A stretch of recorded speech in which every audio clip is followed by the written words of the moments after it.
everybody to Truman's True Leadership.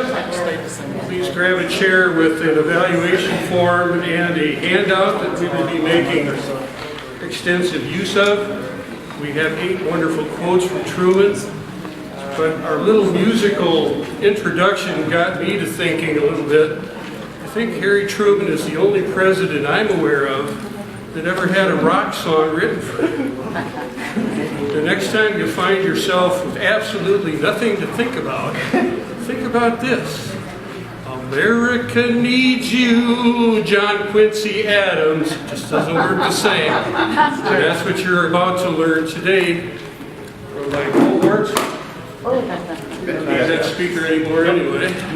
Alan Walthrop and myself. Alan? Steve Hansen, distinguished Toastmaster, has been a Toastmaster for 16 years. He served District 50 as the Area 35 and Metro Division Governors. He has served as the Club Assistance Chair, World Headquarters Reports Chair, Quality Education Chair, District Awards Chair, and the 2010 District 50 Conference Chair. He has presented club officer and conference elective workshops in Districts 50, 25, and the Toastmaster districts in Greece and Romania, and in 2011 co-chaired the Romanian Toastmaster District Conference. Steve's article, A Romanian Rhapsody, about that conference is included in the Heart of a Toastmaster book that was published at the Cincinnati World International Toastmaster Convention in 2013. My cohort today, would you please welcome distinguished Toastmaster Steve Hansen.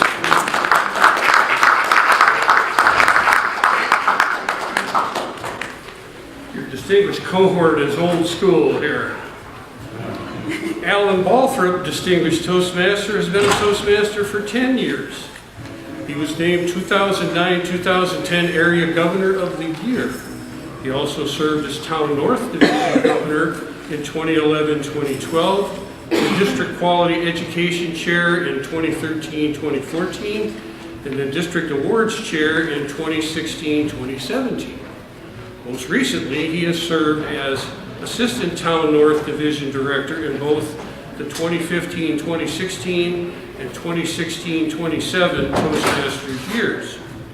He has served as an instructor for the 2017-2018 incoming Area Director training. That means the area directors you saw installed at this morning's business meeting were trained by Alan, as well as mentoring numerous Toastmasters as part of their HPL committees this year. Alan is one of the premier contest masters in District 50. It is an authority on parliamentary procedure and Robert's Rules of Order. He applies his extensive knowledge as District 50 parliamentarian. You saw him up there in the front with all the other VIPs this morning. Today, Alan will apply his encyclopedic, or is it Wikipedic, knowledge of Harry Truman for this workshop. Alan, take us to April 12th, 1945.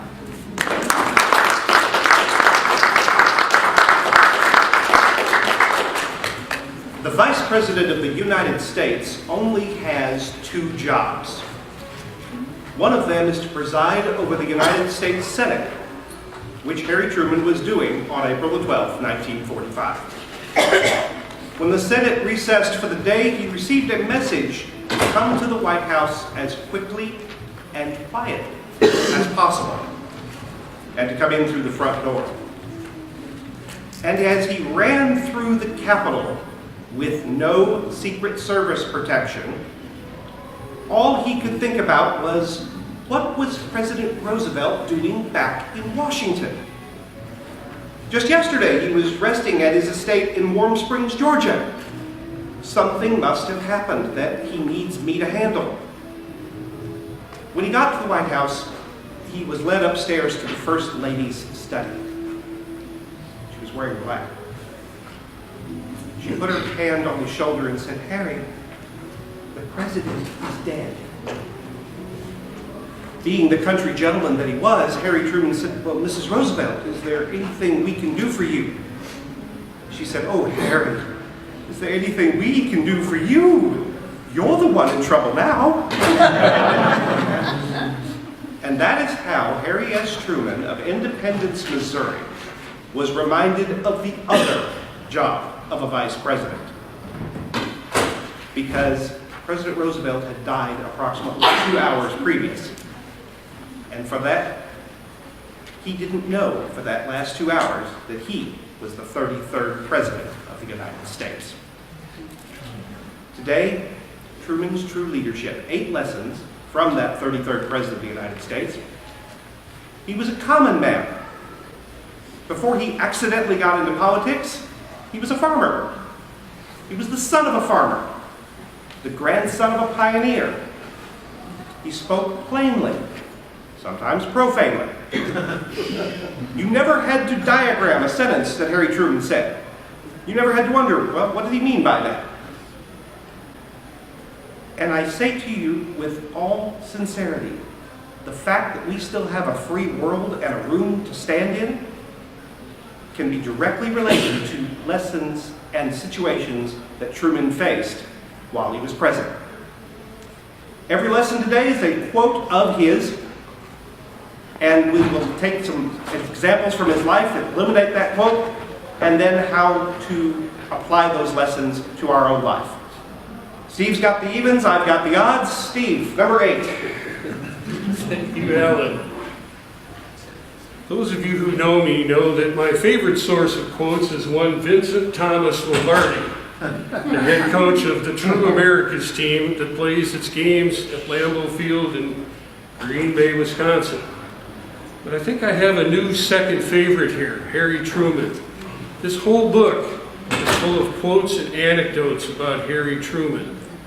Today, our 8 lessons come from some quotes you will recognize from Truman, and some that you will not, and some, especially this first one that I'm about to address, could have given me aid and comfort 30 or 40 years ago. And that quote, ladies and gentlemen, says that the C students run the world. Amen. So where was that source of aid and comfort when I needed it years ago?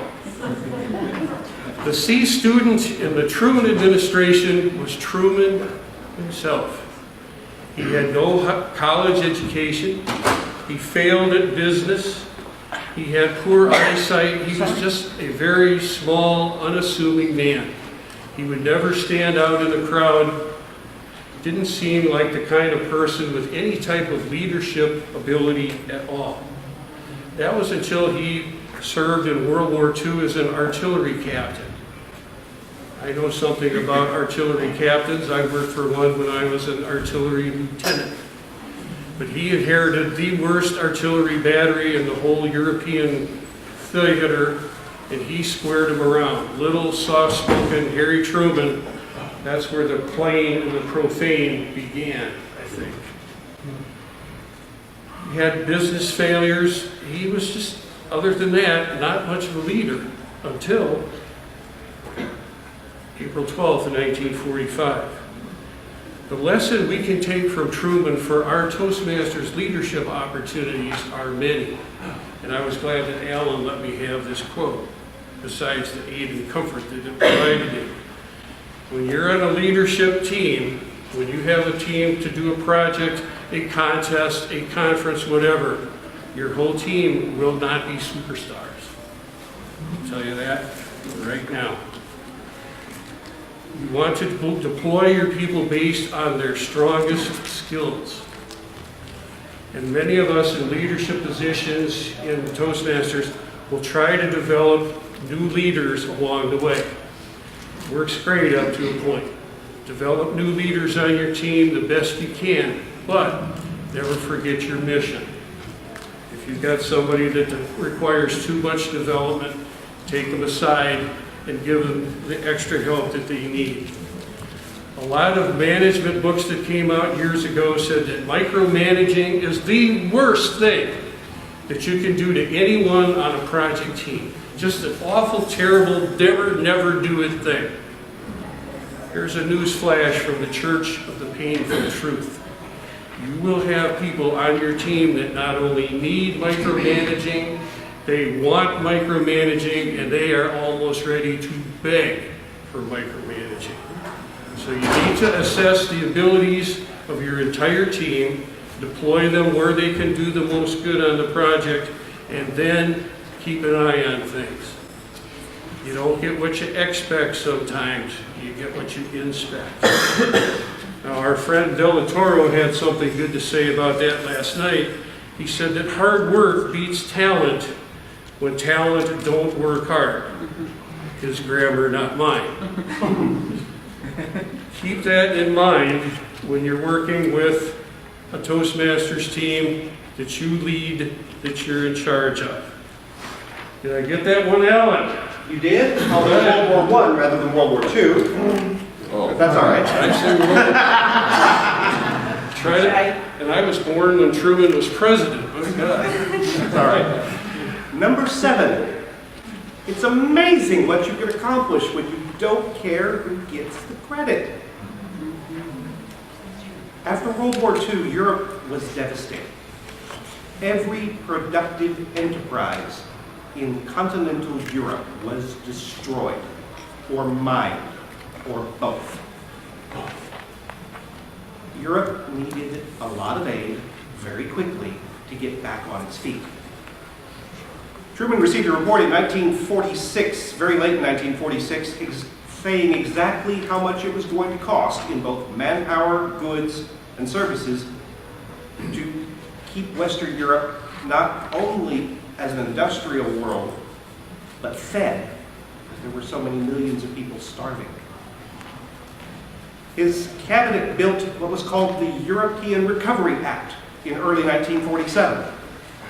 His political advisors called it the Truman Plan because they were looking forward to the 1948 presidential election. Harry would hear nothing of that. He said, no, you don't understand. Congress right now is controlled by Republicans. If you send them something with my name on it, they'll savage it, they'll tear it apart, and more importantly, it won't get out of committee. General Marshall is Secretary of State. I want you to go to Washington, not to Washington, to Harvard. I want you to give a speech there to explain to the American people exactly what this is going to do and how much it's necessary. And so General Marshall went to Harvard and he gave a speech explaining in no uncertain terms that America could rebuild Western Europe, or the Soviets could conquer it. Yeah. And thus, because the plan was presented to the public as the Marshall Plan, and everyone in government respected George C. Marshall, it sailed through Congress. And the fact that we have industrial, democratic, free societies in Western Europe, and have for the last 60 years, can all be tied to one man's not caring whose name was on the bill. What's the lesson we can take from Toastmasters? Let your team shine. Let your subordinates have the credit. When I was a division governor, the first thing I told my team was everything good that happens is your doing. Everything bad that happens is my fault. Because my job is to make you look good. And they believed it, which meant they were inspired to go do good things. Saying thank you is a very simple thing, but it's a very powerful thing. When people, especially people who don't get in the spotlight, like teachers, like secretaries or treasurers or sergeant-at-arms, when they hear reports in front of the whole district that, look what she did, look what great things she's doing, they're inspired to do bigger and better things. More importantly, they're inspired to do good things for you again, because they know you appreciate the hard work that it took them to do that. But it's amazing what you can do when you don't care who gets the credit. Steve, number 6. Thank you, Alan. Just to add a little bit to what Alan had to say, Toastmasters gives us all kinds of forums and formats for recognizing people. Before all of the recognition ribbons, and most of them went from various colors all to blue, I counted we had 40-some different ribbons that could be awarded to individuals. your first speech, your second speech, half of a CTM as it was called in those days. We have all kinds of opportunities to recognize excellence. Take advantage of them as a team leader, use them. It's amazing the mileage that you get out of what Alan just said. Number 6, I didn't have to fight Alan too hard for this one. Conceit is God's gift to little men.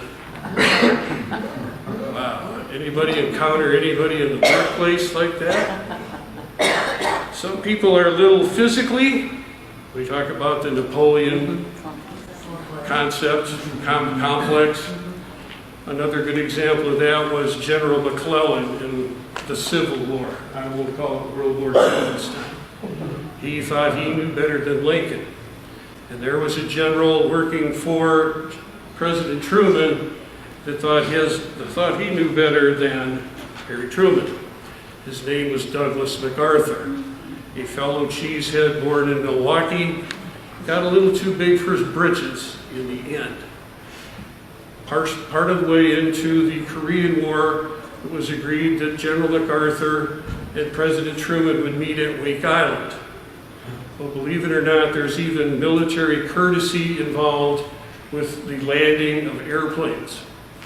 If you're the general and the president is flying in, your plane is supposed to land first. MacArthur played dueling planes for a while. He tried to get Truman's plane to land first, so MacArthur would be there waiting for the president, or the president would be waiting for MacArthur, and Truman finally had to order MacArthur's plane to land. So MacArthur was there waiting for the president. President Truman gets off the boat. They shake hands. No salute. Alan and I are both Army vets. We know what happens when there's no salute. Mr. Taylor, Marines are still looking for a few good men, right? Since you left? There you go. Serious, serious breach of military etiquette. MacArthur had 5 stars on his shoulders.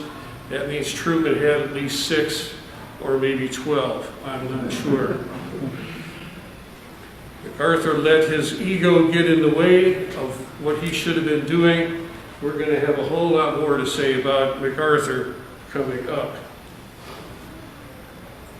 But you're going to have egos on your team, on whatever it is you're trying to accomplish within Toastmasters. What are we? A group of people who like to talk. What is characteristic about most people who like to talk? Their ego is a little outsized, shall we say. As the leader of a team, you are the one charged to dealing with that. If you've got a peak performer, you can put up with a little of this stuff. But never let your team forget who's in charge, and again, as we'll get into much more later, who's responsible. It's a lot easier to lead from the sidelines than it is from the playing field. Pardon the sports analogy, but it fits almost everywhere that it's used. Anybody can, oh, you should have, could have, would have done this, until it's their turn. And then things can get awfully quiet. Awfully quiet. So keep the egos in check.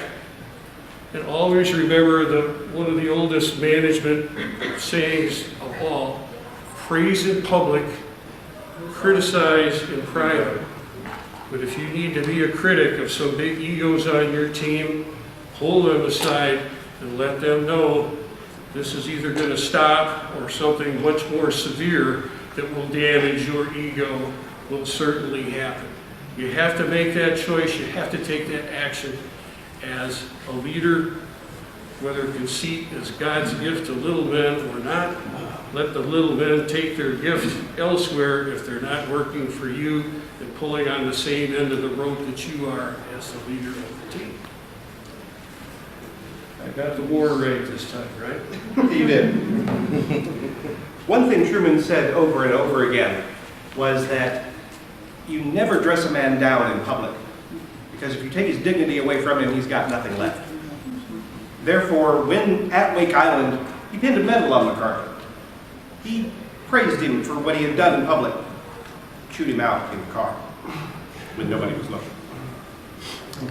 Number 5, intense feelings too often obscure the truth. The Truman Doctrine says that America will come to the aid of free people anywhere they are threatened with aggression. North Korea decided they wanted to test our resolve of that doctrine in 1950 when they invaded their neighbors, South Korea. After receiving approval from the United Nations very quickly, Truman didn't hesitate to send American ground forces into battle. Now, those forces were almost pushed off the bottom of the Korean peninsula. The war was that bad very early. But thanks to a miraculous amphibious landing that MacArthur planned at the port of Incheon, halfway up the Korean peninsula, America was suddenly on the offensive. We were chasing the enemy as opposed to the enemy chasing us. But it was at that moment that Truman made 2 fatal mistakes. Remember what the mission is. The Truman Doctrine says we repel aggression. Therefore, the point of the Korean conflict was to drive the enemy back over their own borders and keep them there. Truman got affected by MacArthur's halo effect. That concept that somebody can do no wrong because they've been successful for so long that you can't imagine them ever making a mistake. The second mistake that he made was a very important rule of warfare. Pay attention when the Swiss show up. Switzerland, it's a heavily armed country, but it's also incredibly neutral. Absolutely neutral. Has been for several hundred years. Which means that if you need to get a message to your enemy, you send the Swiss. The Swiss ambassador showed up at the White House shortly after the Incheon success, while we were approaching the 38th parallel, which was the border between North and South Korea. The Swiss ambassador had a message from Mao Zedong, the leader of communist China. Wanted us to know that if we got anywhere near the Yalu River, which bordered China and Korea, there were 1 million Chinese that would intervene. Truman didn't listen. We all got caught up in the, we're finally kicking enemy butt, we can do this! And so we didn't listen. When MacArthur crossed the 38th parallel, there were indeed 1 million Chinese infantrymen waiting for him. What should have been a 6-month victory for the policy of containment turned into a 3-year bloody war that ended in a draw. The lesson: use facts, not feelings, when making decisions. More importantly, listen to facts when they're spoken by someone you don't like. Because let's face it, we're not going to have a war in Toastmasters anytime soon. The Swiss ambassador is not likely to show up at any of our meetings anytime soon. But there are people whose opinions we don't value as highly as others. And there are people who disagree with you. Just because those people are speaking does not make them wrong. Listen to the facts. Listen to all of the facts. And more importantly, when you get hyper excited about something, or you get hyper offended about something, reach out to your accountability partners. As a leader, you need one of these. Somebody who has authority in your life to tell you no. Somebody who if they tell you to go to hell, you look up the airfare. This is somebody who needs to be outside of the situation, who can say, no, there really are 1 million Chinese sitting there waiting for you. Don't do that. Harry's accountability partners were his wife, Bess, his later Secretary of State, Pete Atchison, and of course, General Marshall, whom we mentioned. Steve, who are yours? Who are mine? Oh my goodness, I have several of them in Toastmasters. But I think we may have ventured into dangerous territory here. You talk about Switzerland, what do most people think about when they think about Switzerland? Besides skiing, besides being heavily armed, they think of chocolate. Yes. Now, hopefully they won't be thinking about chocolate until we wrap this up. As far as being an accountability partner, I got to serve in that role for a past district governor. He had the time and the desire to go on to senior leadership. I stopped with Metro Division. But in Godfather terms, I was his consigliere, his trusted counselor. I didn't order any hits on anybody, but I may have talked him down from one or two. So this point that Alan makes about an accountability partner, that is one of the things that I learned from him in putting together this workshop. Have yourself a governor, if you will, before you get revved up and blow the engine, so to speak. We can never tell what's in store for us. That was vividly portrayed by Alan when he talked about April 12th, 1945. Truman woke up that morning. It was any other morning. President Roosevelt was supposed to be in Warm Springs, Georgia, recuperating, working on his therapy for his polio. He planned to preside over the Senate, have a barley pop or two in the afternoon after the workday was done, go home to Bess and say how his day was. As Alan so well portrayed, that didn't happen. I can't help but wonder, after hearing from Eleanor Roosevelt and getting all the encouragement and getting sworn in as the president, what did he say when Bess walked up to him and said, "How was your day, dear?" Not quite the usual day. Another good example of not knowing what to expect, the 1948 election.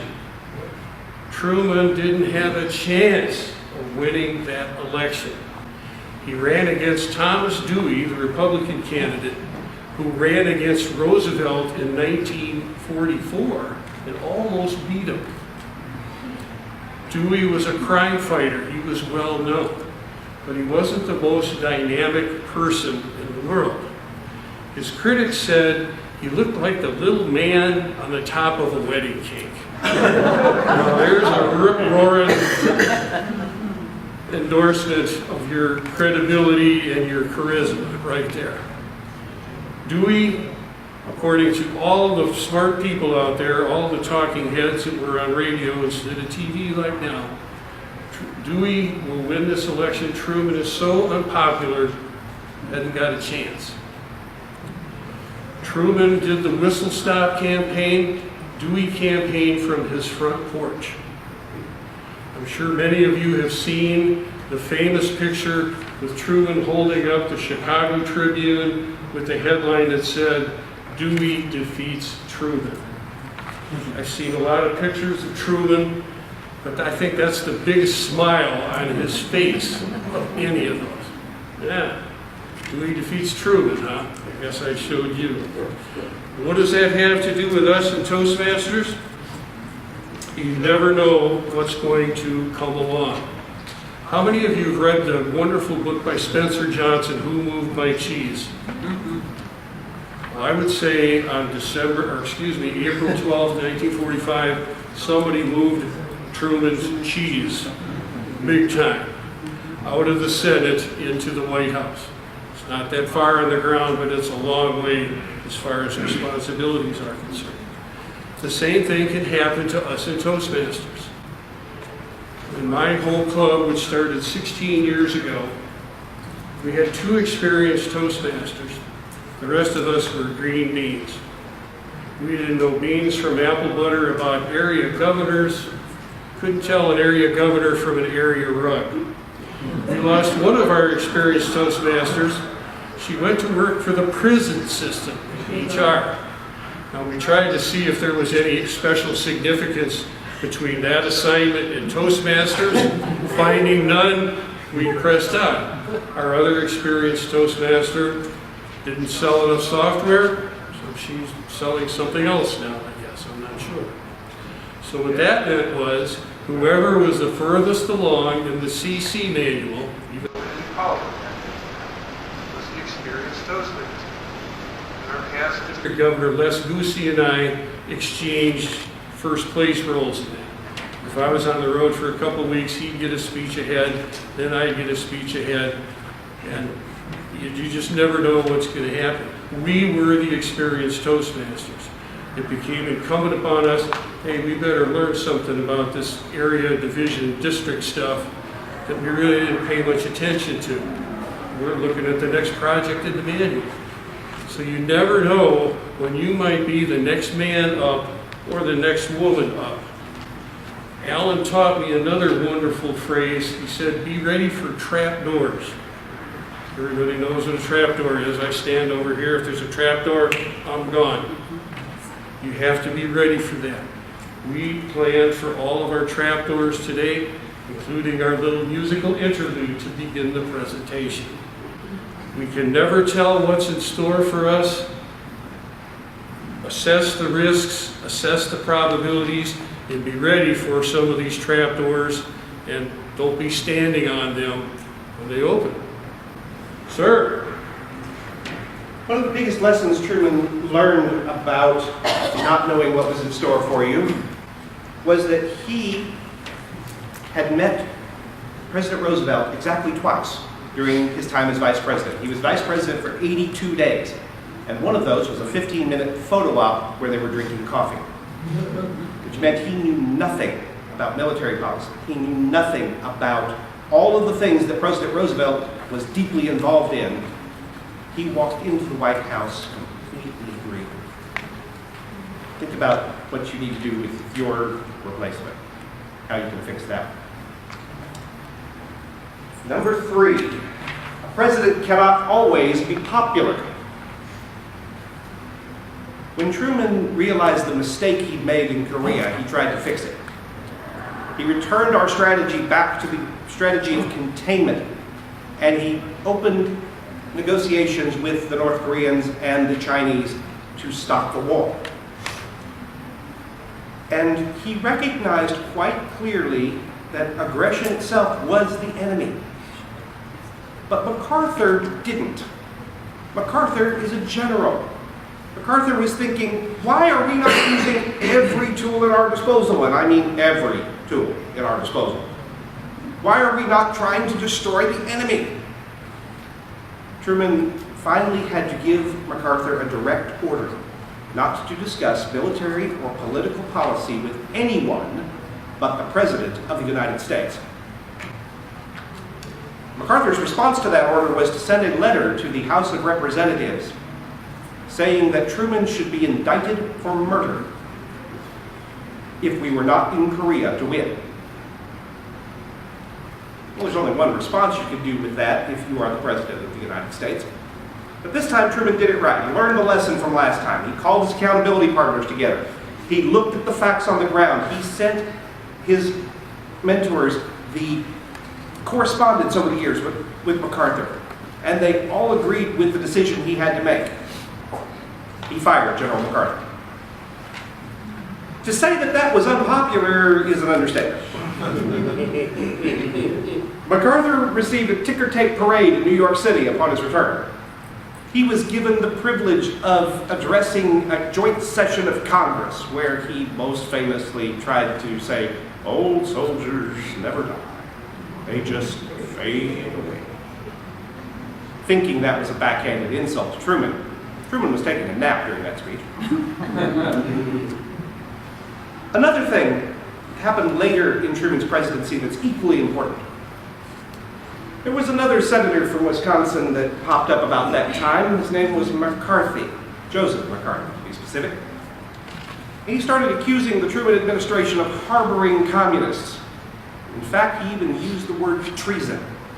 Said that Truman, Atchison, and Marshall had lips of traitors because they're harboring communists. This is a lie. This is a monstrous lie. One of Truman's aides came to him as McCarthy became more and more popular, no matter what the actual truth was. And he said, Harry, I have McCarthy's FBI file in my hand. Every lie, every cheat, every tax return, every dalliance in a men's room, all of it right here. All we have to do is slip it to a reporter and McCarthy vaporizes. We won't have to worry about this again. You can have complete deniability. Truman said, absolutely not. Get that out of my office, get it out now. We're not going to win like this. But what do you mean? It'll be over. It'll be over right now. You don't understand. If we do that, I will still know. And the dirt won't leave with me. It will stay on the presidency. But, Mr. President, you need to learn to make the big decisions. I just did. Can you live with it? That aide never walked in the office again. The lesson: do what is right, not what is convenient, or not what is popular. Instill that in the people you lead, so that someday you might find yourself at the corner of right and policy. And if your people know that you're going to walk down the right road, so will they. Number 2. Now we're getting into the familiar quotes from Truman. Yeah. If you can't stand the heat, get out of the kitchen. Truman did very well at withstanding the heat. He got plenty of heat for firing General MacArthur. I'm not sure Truman ever got a ticker tape parade. Get this, the general he fires did. As Toastmasters, we need to withstand the heat. If we find ourselves in over our heads, we need to let somebody know, hey, I'm not sure I can hack it as a conference chair or a contest chair or something like that. You need to go to your higher up in the organization right away and say, here's the problem. One of 2 things will happen. You will get the help you need in whatever specialized area you're falling short, or you may be relieved and made the assistant conference chair or something like that. If you're truly in over your head, if you truly cannot stand the heat, get out of the kitchen, but don't just bail out of the kitchen. Let your superior know, get the help you need, or get reassigned yourself into a role where you can be successful. Get close here, boss. The last quote isn't actually a quote. It's a sign that was on Truman's desk. It was given to him to remind him of just how big the job was. The buck stops here. I'll tell you how big where that is. Every single American in the entire country had somebody they could pass a decision on to, except Harry. The buck would literally stop with him. You know what the Purple Heart is? It is the military decoration given to all American servicemen or women when they are wounded or killed in battle. In 1945, there were 500,000 of these created, because that is how many casualties we expected in the first wave of the invasion of Japan. We had known World War II was won 6 months earlier. We had defeated the Japanese.